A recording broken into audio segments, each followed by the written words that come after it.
en esta mañana vayamos al libro de Josué, donde vamos a encontrar un relato ya conocido por todos, como decía antes nuestro hermano Miguel, es difícil que vayamos, ¿verdad?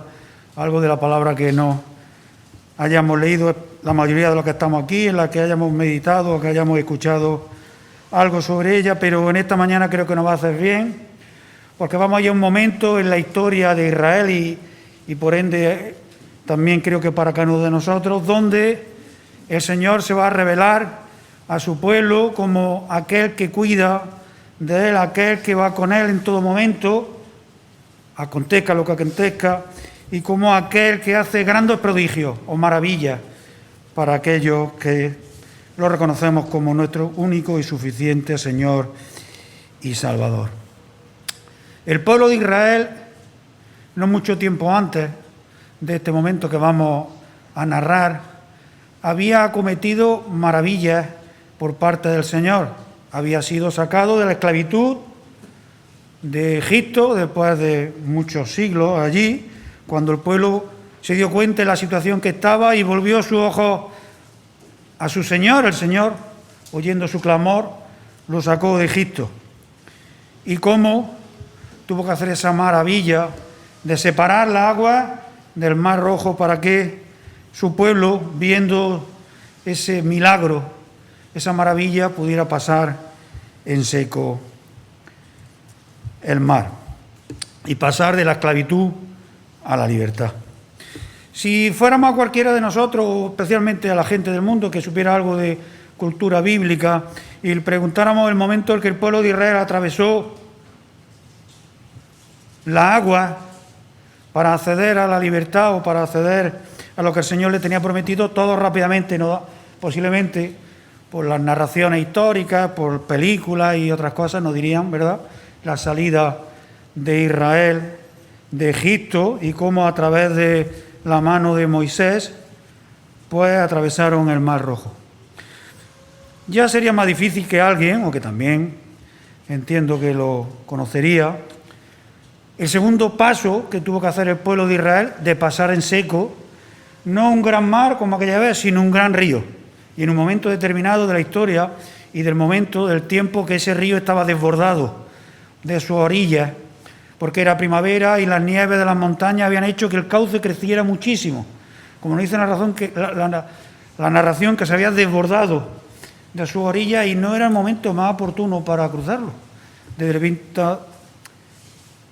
el punto de vista humano.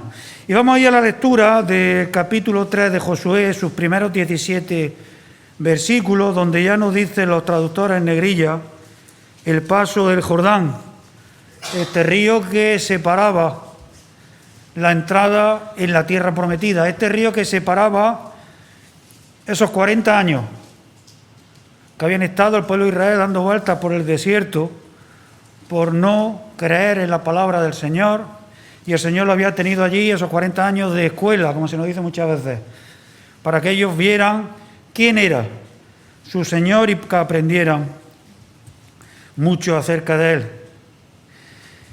Y dice así la palabra del Señor en Josué 3, hemos dicho que leeremos del 1 al 17. Dice que Josué se levantó de mañana y él y todos los hijos de Israel partieron de Sitín y vinieron hasta el Jordán y reposaron allí antes de pasarlo. Y después de 3 días los oficiales recorrieron el campamento y mandaron al pueblo diciendo: cuando veáis el arca del pacto de Jehová vuestro Dios y los levitas sacerdotes que lo llevan, vosotros saldréis de vuestro lugar y marcharéis en pos de ella, a fin de que sepáis el camino por donde habéis de ir, por cuanto vosotros no habéis pasado antes de ahora por este camino, pero entre vosotros y ella haya distancia como de 2000 codos, no os acerquéis a ella. Y Josué dijo al pueblo: santificaos, porque Jehová hará mañana maravillas entre vosotros. Y habló Josué a los sacerdotes diciendo: tomad el arca del pacto y pasad delante del pueblo. Y ellos tomaron el arca del pacto y fueron delante del pueblo.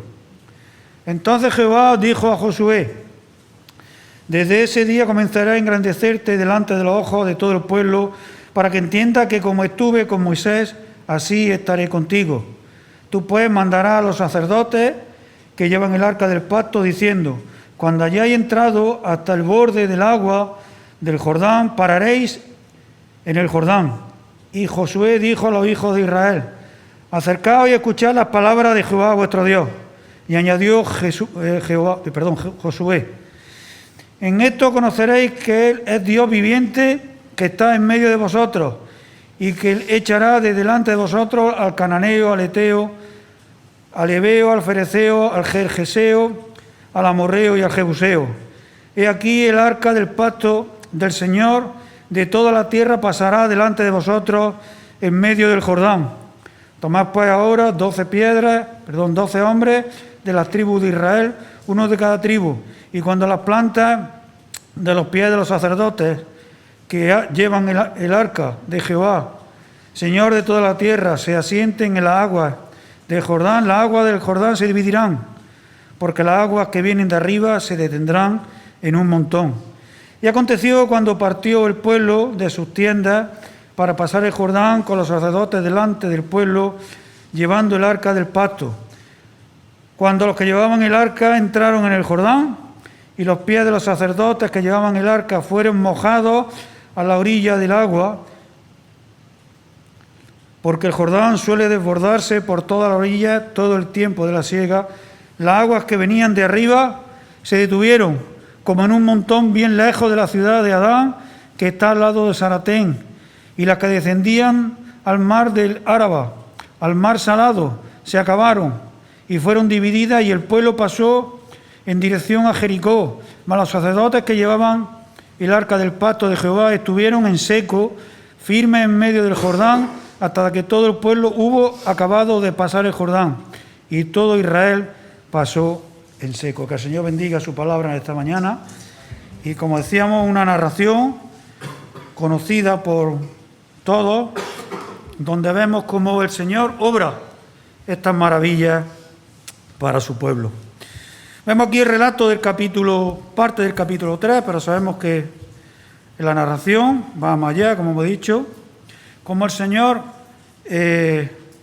alienta a su pueblo, lo guía, lo lleva, para que accedan a la tierra prometida, aquella tierra que había sido prometida a Abraham unos 500 años antes. Si el pueblo de Israel hubiera sido obediente al Señor, este tiempo que tuvieron que estar en el desierto no hubiera acontecido, y en 20 días, más o menos, hubieran alcanzado la situación donde estaban ahora y hubieran hecho lo que estaban haciendo aquí. Pero fue necesario que el pueblo de Israel estuviera 40 años en el desierto recorriéndolo, porque no tuvieron fe en el Señor.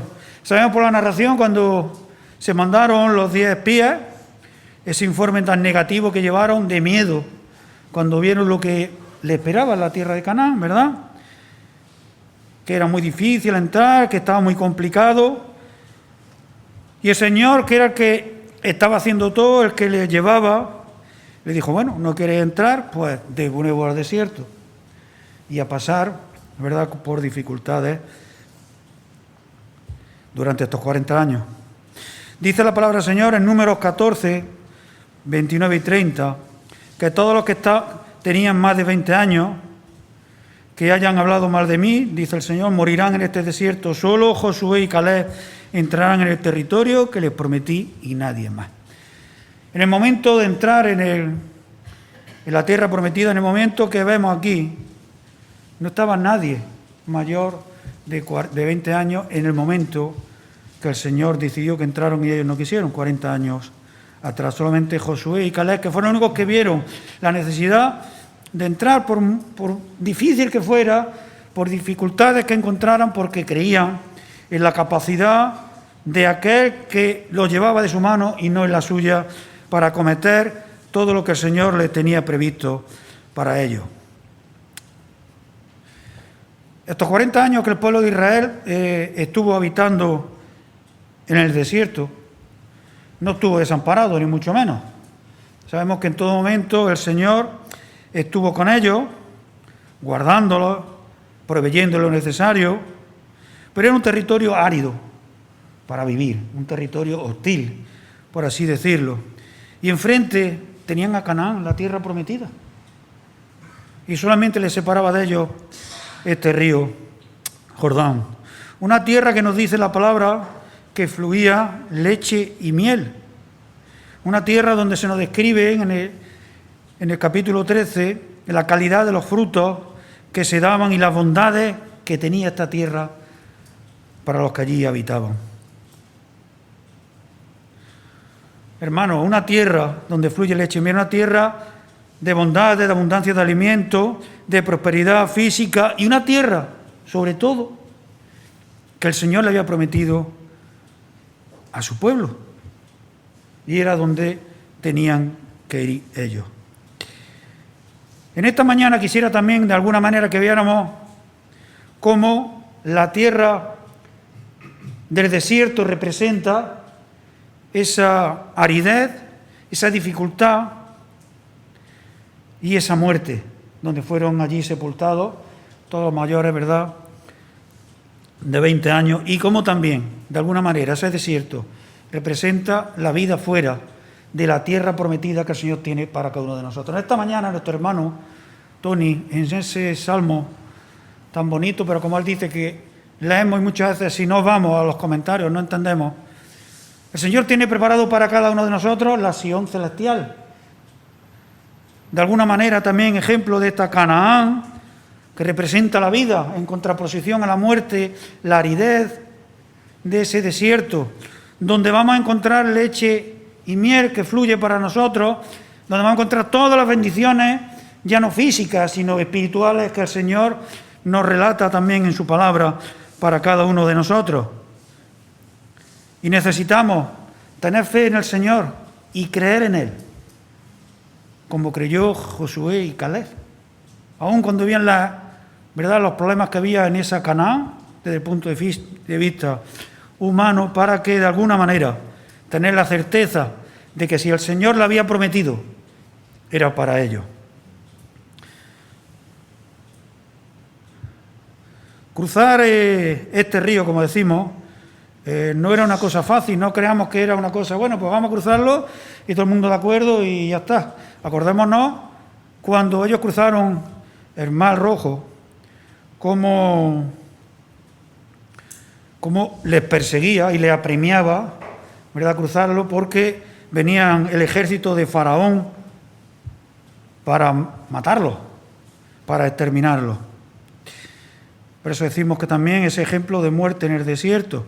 Ahora están delante del Jordán, el Señor les ha dicho que crucen para alcanzar la Canaán, esa tierra prometida, pero había un peligro. Se nos dice la narración, ¿verdad?, que se había desbordado, porque era tiempo de la siega y venía el río crecido a no poder más, no era momento más oportuno ni mucho menos, y era una dificultad, ¿verdad?, añadida al cruce de algo que no se conocía. No tenían conocimiento de estaban los pasos, porque sabéis que los ríos tienen unos pasos con menos profundidad, los que conocen el río, y se puede cruzar, pero un momento de desbordamiento, donde el río también arrastra muchas piedras, muchos palos, muchas cosas, pues no se sabe dónde está, ¿verdad? Y entonces era un peligro y podía ser arrastrado por la fuerza del río y morir ahogado. Pero tenían la disyuntiva de o cruzamos el Jordán o qué hacemos, volvemos otra vez al desierto. Y creo que el pueblo lo tenía claro, guiado ahora ya no por Moisés, que no estaba ya con el pueblo, había pasado a la presencia del Señor, sino por Josué. Y sí, tenían que cruzar el Jordán, una experiencia nunca vivida por ellos, pero se veía que una vez cruzado tenían la expectativa de que iba a ser una bendición y una prosperidad para cada uno de ellos. Pues quedarse donde estaban no tenía sentido, porque el futuro de ellos estaba de la mano del Señor en la tierra prometida. El cruce del Jordán no se hizo de una forma aleatoria, ni de una forma desordenada. El Señor lo ordena todo de una forma, ¿verdad?, para que sea correcta, todo se haga bien, Y lo mismo que fue la salida de Egipto, de una forma muy ordenada, dentro del caos que había en Egipto, todo fue ordenado, todo fue descrito muy bien en su palabra, cómo cruzaron también el mar, luego todo bien ordenado. De igual manera lo encontramos aquí, que todo fue ordenado muy bien. La presencia del arca delante de todo el pueblo, para que vieran que iba su Señor delante de ellos. Y la posición delantera, ¿verdad?, durante el cruce.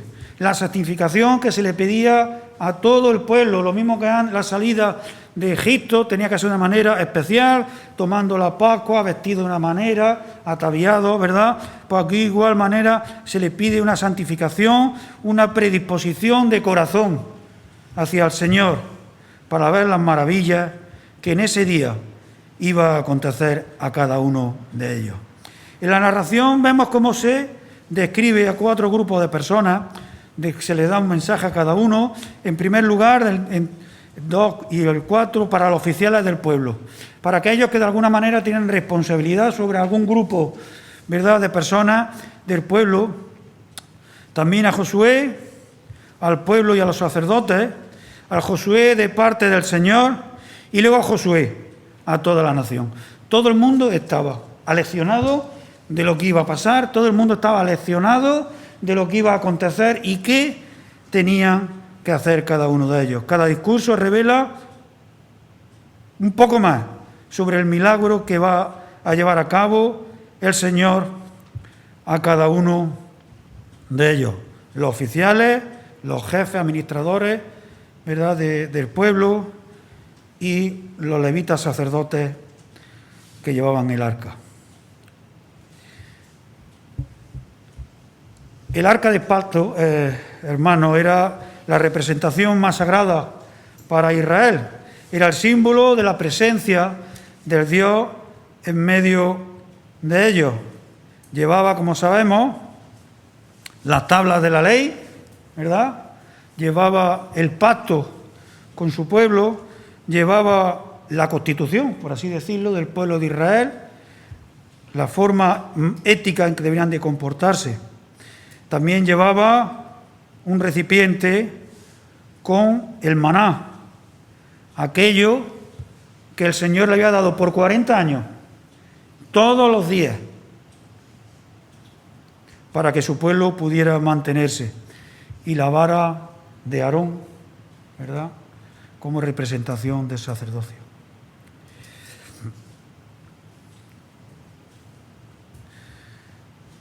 En el versículo 4 se nos dice, de alguna manera, la distancia que debían de mantener el pueblo con el arca. Y era de una manera pues práctica, más que otra cosa. Se nos dice en la narración que a unos 2.000 codos, unos 900 metros de distancia, tenía que esperar el pueblo a ver el arca y no acercarse más para llevarla de guía. Bueno, sabemos que el volumen del pueblo de Israel no era un grupo de 4 amigos, ni de 40, ni de 400, ni de 4.000 tampoco. Dependiendo a qué parte, o bueno, a qué comentario vayamos, pues podemos ver que hay comentaristas que dicen que el pueblo de Israel era alrededor de unos 2 millones, otros en el otro extremo dicen que alrededor de 40.000, bueno, tampoco hay que entrar en más discusiones en ese tema, fueran 2 millones, fueran 40.000, era mucha población, era mucha. Y tenían que tener una referencia, que era el arca del Señor. Por eso esos 900 metros era la distancia que tenían que llevar ellos con el arca. Porque en esa distancia, y bajando a la parte más baja de donde ellos estaban, que era el río, tendrían una referencia de dónde estaba el arca y por dónde tendrían que cruzar. Y tendrían una referencia para todos ir viendo, ¿verdad?, hacia dónde se dirigían. La presencia de los sacerdotes en el transporte del arca aumentaba el significado extraordinario de lo que iba a ocurrir. Se nos dice que normalmente los que transportaban el arca eran los levitas coatitas, pero en esta ocasión especial eran los mismos sacerdotes, para darle esa importancia de esperanza a la nación de Israel. Hemos dicho que también les pide, ¿verdad?, la narración, el versículo 5, una santificación especial. El carácter que tenía sagrado, el momento que iban a vivir, el momento que iba a acontecer delante de ellos, y tenían que tener una predisposición a lo que allí iba a acontecer. Tenían que apartar de sus corazones cualquier otra cosa que no fuera de acuerdo a la voluntad del Señor, porque iban a acontecer, que iban a tomar, que iban a entrar a la tierra prometida que el Señor le había dado. La ceremonia de la santificación de cada uno del pueblo ilustra también la importancia de cuando nos acercamos a Dios con un corazón puro y sincero, entregado a Él en cada momento. La situación que estaban viviendo el pueblo era de máxima expectación, porque lo que iba a acontecerles no lo habían vivido nunca, y era la acción de Dios que iba a manifestar y a destacar lo que Él hacía por su pueblo sin esfuerzo alguno por medio del pueblo. Solamente el Señor le pidió una cosa, que era fe, y el Señor le sigue pidiendo igual esa fe para cada uno de nosotros, y le sigue pidiendo fe a este mundo, para que delante de la cruz de Cristo, de igual manera, vean la necesidad de solamente tener esa expectativa en su corazón.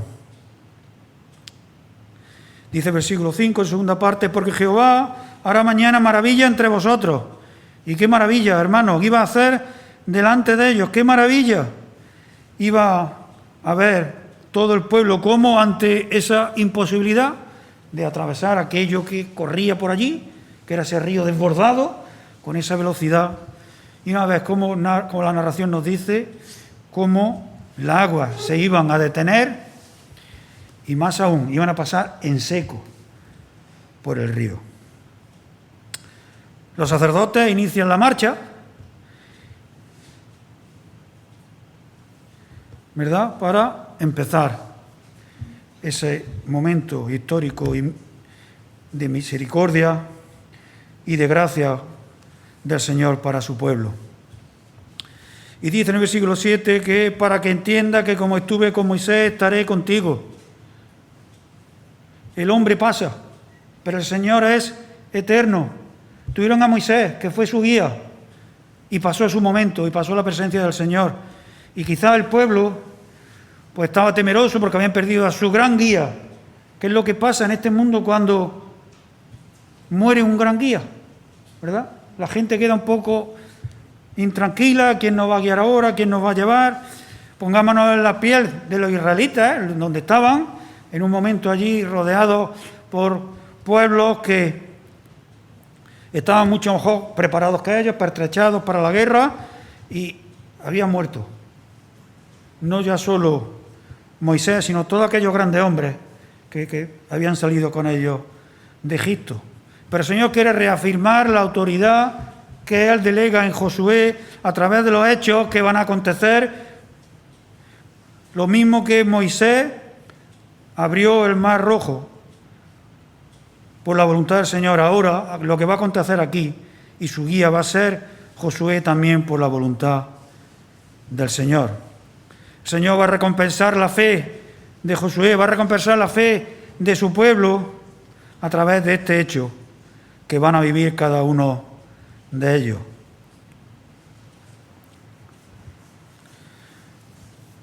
Poco antes de acometerse el cruce del río, Josué reunió a la gente y tuvo esas palabras de ánimo para ellos, y especialmente para que se afianzara su fe, para que vieran que lo que Dios le prometió se iba a acontecer, y para que vieran una cosa importante, que todo aquel que dice que cree en el Señor deberíamos llevar grabado en nuestro corazón, que lo que Dios dice es lo importante. Lo demás nada importa. Saber lo que Dios dice antes de acometer cualquier cosa en nuestra vida nos va a ayudar a evitar errores fatales para nosotros. Debemos estar seguros en cada momento que de lo que vamos a hacer, el Señor está de acuerdo con ello. Y el mensaje que el Señor tiene para este mundo está en su palabra. Y hoy en día su Iglesia sigue poniéndola a los pies de este mundo para que vean la importancia que tiene la palabra del Señor. Que sepan lo que Dios dice antes de quedarse en el otro lado del Jordán, en el desierto, dando vueltas y esperando a la muerte en ese mundo de aridez. La palabra del Señor, recogida en Juan 3:16 al 21, nos narra cómo el mismo Señor nos dice que porque de tal manera, o tanto, como dice otras versiones, tanto amó Dios a este mundo que entregó a su único Hijo, para que todo aquel que lo ve por los ojos de la fe y crea en Él, no muera, sino que tenga vida eterna y tenga la esperanza un día de estar junto a Él en la Sion celestial, en la Jerusalén celestial, atravesando ese mar de dificultades, ese río de dificultades que nos separan de Él en este mundo, siendo valientes y no pensando en las dificultades de este mundo, sino en la capacidad que Él tiene para abrir el camino para llegar hacia Él. Y solamente nos demanda fe para creer en Él. Eso no lo demanda fe para creer en su Hijo Jesucristo, clavado en la cruz, sepultado, al tercer día resucitado y ascendido a los cielos. No nos olvidemos de eso nunca, que tenemos un Dios que vive y está a la diestra del Padre intercediendo por nosotros.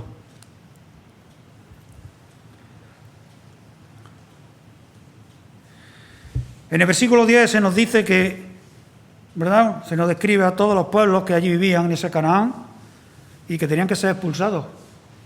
Expulsados porque el pueblo de Israel debería de vivir de una manera alejada, no infectada por las religiones que tenían estos pueblos, canallas en algunos momentos, de totalmente, leemos algunas narraciones históricas y se nos pone, ¿verdad?, el corazón compungido viendo lo que muchos de estos pueblos hacían, incluso el sacrificio de hijos, y cómo el Señor ordenó que fueran expulsados de allí, y cómo Israel pues cayó también en el error y no fueron expulsados todos los que debieron y luego también tuvieron que pagar esas consecuencias. El versículo 10 nos narra, nos describe el Dios viviente y es el significado del nombre de Yahvé. Es el verbo en hebreo del ser. Es el único Dios vivo y eterno. No nos puede engañar este mundo creyendo, hacernos creer que hay más dioses o que hay otro Dios. No, es el único Dios que existe y el único Dios verdadero.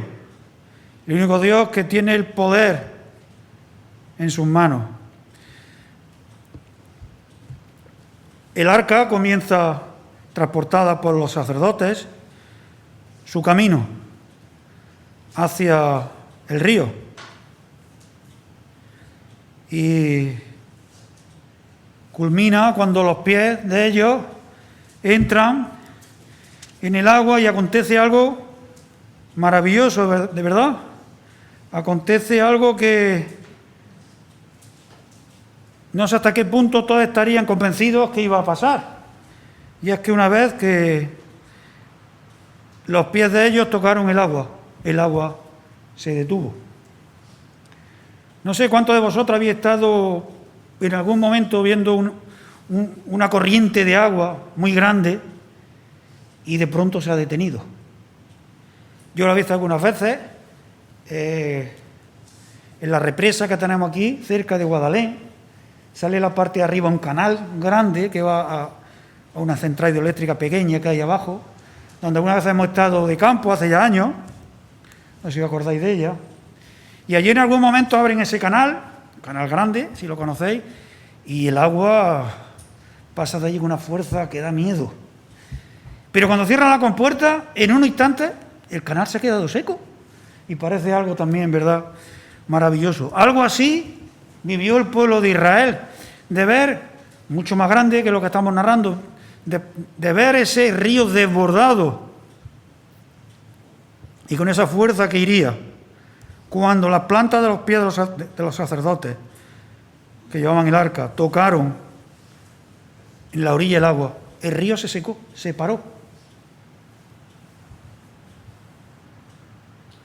Decir que estos sacerdotes fueron los primeros que demostraron un acto de valentía y de fe, que eran los primeros que tenían que entrar en el agua. Y como decimos, el agua no bajaría con poca fuerza y podrían ser arrastrados por el agua y ahogados, ¿verdad?, por ella. No sois de vosotros tampoco los que habéis experimentado la fuerza del agua en un río. Los que en algún momento hemos sido aficionados a la pesca o la aventura en los ríos, sabemos que una fuerte corriente que te llegue poco más de la rodilla, es capaz de llevarte, pero llevarte sin piedad y llevarte hasta donde quieras. Y si no tienes la capacidad o sabes de defenderte de ella, seguramente no vuelva a contarlo o lo pases muy, muy mal. Apenas, como digo, cuando el agua supera poco más de la rodilla, si la corriente es muy fuerte, no tienes posibilidad de mantenerte en pie. Por eso digo que fueron los primeros que dieron ejemplo de valentía y sobre todo de fe, porque si hubieran tenido miedo y no hubieran accedido hasta el agua, pues, ¿qué hubiera pasado? Y hermano, esto nos hace recordar que muchas veces Dios no nos proporciona ninguna solución a nuestros problemas. Y nosotros decimos, ¿qué pasa aquí, Señor? Si te estoy pidiendo o te estamos pidiendo que tengo este problema y no me das la solución. Bueno, quizá sea eso porque pedimos, pero no confiamos. No hacemos lo que el pueblo de Israel y los sacerdotes. No somos capaces de dar nosotros ese primer paso de fe y confianza a Él. Pero una vez que lo damos, ¿verdad?, como vemos cómo el Señor ejecuta su voluntad en nuestra vida. El pueblo va a salir reforzado de nuevo en su confianza y en su fe porque lo necesitaba. Atravesaron el Mar Rojo en seco porque necesitaban esa confianza de ver la capacidad y el poder que tenía su Dios para acometer lo que le venía, ¿verdad?, atravesando el desierto.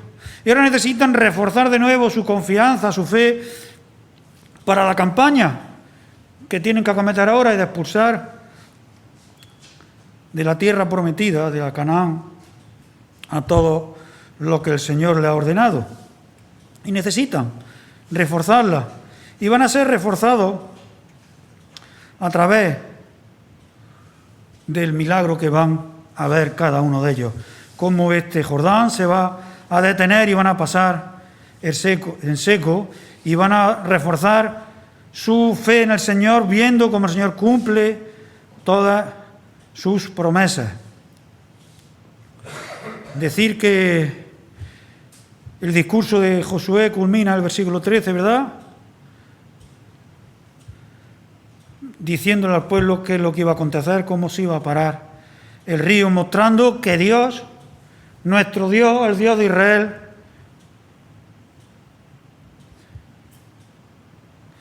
no por causas naturales, esporádicas, como ahora veremos, sino que Él es que lo controla todo, iba a ser capaz de hacerle ver a ellos su poder y su capacidad. Porque el Jordán, ¿verdad?, dice, suele desbordarse por toda su orilla todo el tiempo de la siega. Pero la siega que se refiere aquí no es, como nos dicen los comentaristas, no es la de la siega tardía del trigo, ya cuando hace bastante calor, sino la primera siega en el mes posiblemente de abril, en la primavera, cuando se recoge el lino y la cebada, cuando se está derritiendo las nieves de las montañas. Aquí se nos hace mención a la nieve que recogía el monte Hermón y que se iba derritiendo. Y esto esta nieve que se derretía, más las aguas de la primavera, hacían que este río fuera crecido en manera, ¿verdad? Fuera muy, muy, muy crecido. También decir que nos dicen los narradores, los comentaristas, que el cruce del Jordán fue posiblemente en la misma fecha que fue el cruce del Mar Rojo, para que también ellos estuvieran presentes de alguna manera y pudieran ligar los acontecimientos y los milagros que estaban allí aconteciendo. Se nos dice la narración, y luego nos dicen aquí los comentaristas, que el cruce probablemente tuvo lugar cerca del vado que los árabes llaman Al-Matash, a unos 12 kilómetros al sudeste de Jericó y a 13 al occidente de Tel el-Hamad, la ciudad de Adán. Hoy se conoce esa ciudad por Tel et-Damille, donde se juntaron luego las aguas, que está a 27 kilómetros río arriba desde Jericó, de modo que se nos dice aquí, haciendo unos cálculos más o menos, que la extensión del lecho del río que quedó vacío no fue un trocito pequeño por donde cruzara todo el pueblo, no. Se nos dice que había una extensión en el río de alrededor de 30 kilómetros que quedaron totalmente vacíos. Ni esos 30 kilómetros, con la referencia del arca, hace más o menos la visión de un triángulo, ¿verdad? En la punta estaría el arca en el río y como todo el pueblo pues entraría a lo largo de esta anchura que quedó en seco, expuesta al pueblo para que por allí pudieran entrar. En contra de lo que algunos defienden, que aquello pudiera ser por causas naturales que ya han sido recogidas por los historiadores, se nos dice que hubo un derrumbe de tierra muy grande, un corrimiento grande en el río, en el 1267 y otro en 1906, que taparon el río durante un tiempo. Luego, mucho más cercano, dice que hubo un terremoto en la zona el 11 de julio de 1927 que cerró la corriente del Jordán durante casi un día. Y estos paralelos, algunos ya quitan credibilidad a lo que pasó, pero para nosotros, hermanos, dan más credibilidad aún lo que aconteció allí. Porque el Señor, Señor de todo, Señor de la creación, y a su disposición está también estos hechos naturales, pues pudo hacer que hubiera un terremoto, un corrimiento de tierra, pero en el momento oportuno y por el tiempo necesario. Dios escogió el tiempo en el que el río estaba más alto y era más difícil que aún con algún tipo de hecho natural pudiera esto acontecer, pero así fue. Dios utilizó un acontecimiento natural, posiblemente un desprendimiento de tierra, un terremoto, algo, porque si veis un poco la geografía de Israel, el río Jordán discurre en una zona muy abrupta y tiene esa facilidad de que si hay algún desprendimiento muy grande, pues puede acontecer esto. Pero Dios demostró su poder a través de un milagro establecido en el tiempo y en el espacio necesario para permitir que su pueblo cruzara el río en seco. Y en seco, cuando decimos en seco, es seco, como pasó en el Mar Rojo, en seco totalmente.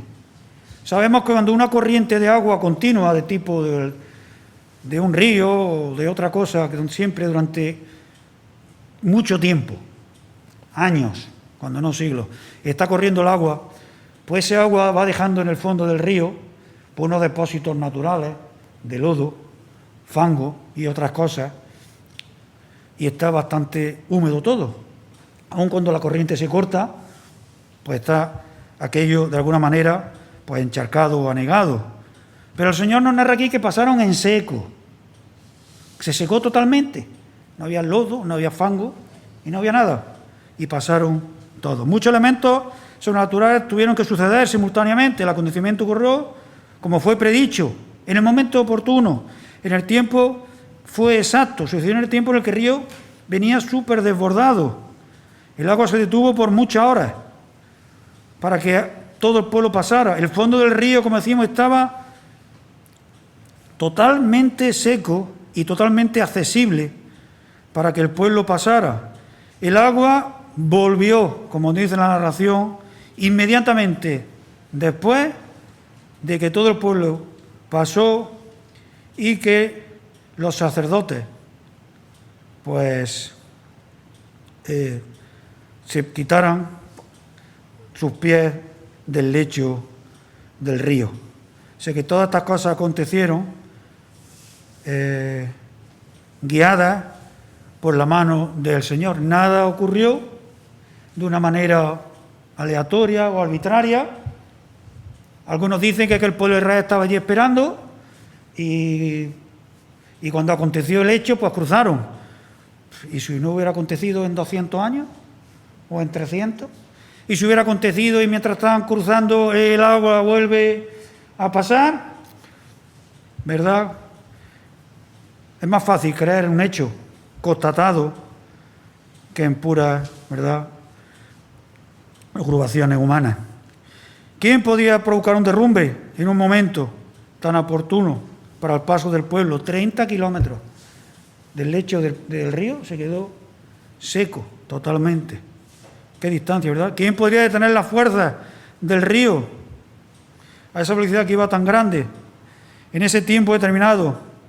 Solo Dios soberano puede ofrecernos a cada uno de nosotros una explicación satisfactoria, porque Él es Dios, creador de todas las cosas. Dice Isaías, ya terminando, 43:2, que cuando pases por la agua, yo estaré contigo, y si por los ríos, no te anegarán.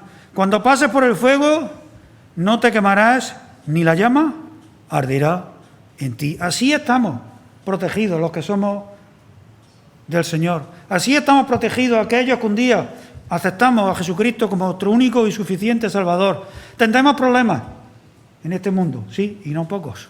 Tendremos que atravesar nuestro Jordán, nuestros ríos, pero si tenemos la confianza en Él, si la palabra del Señor es la que nos guía y pedimos su guía, Él estará con nosotros y nos guiará en todo momento y podremos atravesar las dificultades que este mundo ponga delante de nosotros. Todo Israel sabía que sin la ayuda divina no podrían cruzar el Jordán y tuvieron que depositar su confianza en Él. Caminaron hacia el río con fe, detrás del símbolo que representaba el arca del pacto.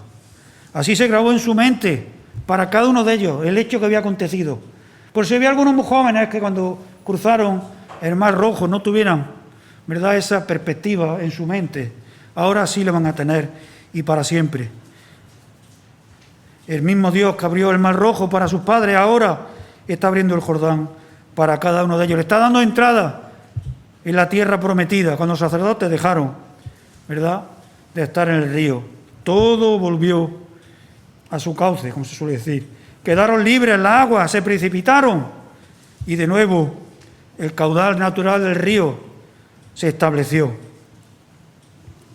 Para aquellos que estáis aquí en esta mañana y que aún no habéis cruzado el Jordán para acceder a la presencia del Señor, para vivir una vida, no ya aquí, sino en la Sion celestial junto a Él y disfrutar de una eterna compañía con Él. ¿Has reconocido que hay un Dios creador y sustentador de todo lo que existe? ¿Has reconocido que Dios es nuestro compañero y más aún nuestro guía que nos lleva en todo momento? Permite que Dios sea tu compañero y tu guía y sé valiente como el pueblo de Israel y como cada uno de nosotros que fuimos a la cruz de Cristo y de rodillas. Pedimos perdón por nuestros pecados y pedimos que sea nuestro Dios y nuestro Salvador. Dice Teodoro Austin Spar que aquí está la verdadera batalla de la fe. No lo que somos, sino lo que Él es. No lo que sentimos, sino sus verdades. Que el Señor bendiga su palabra. Amén.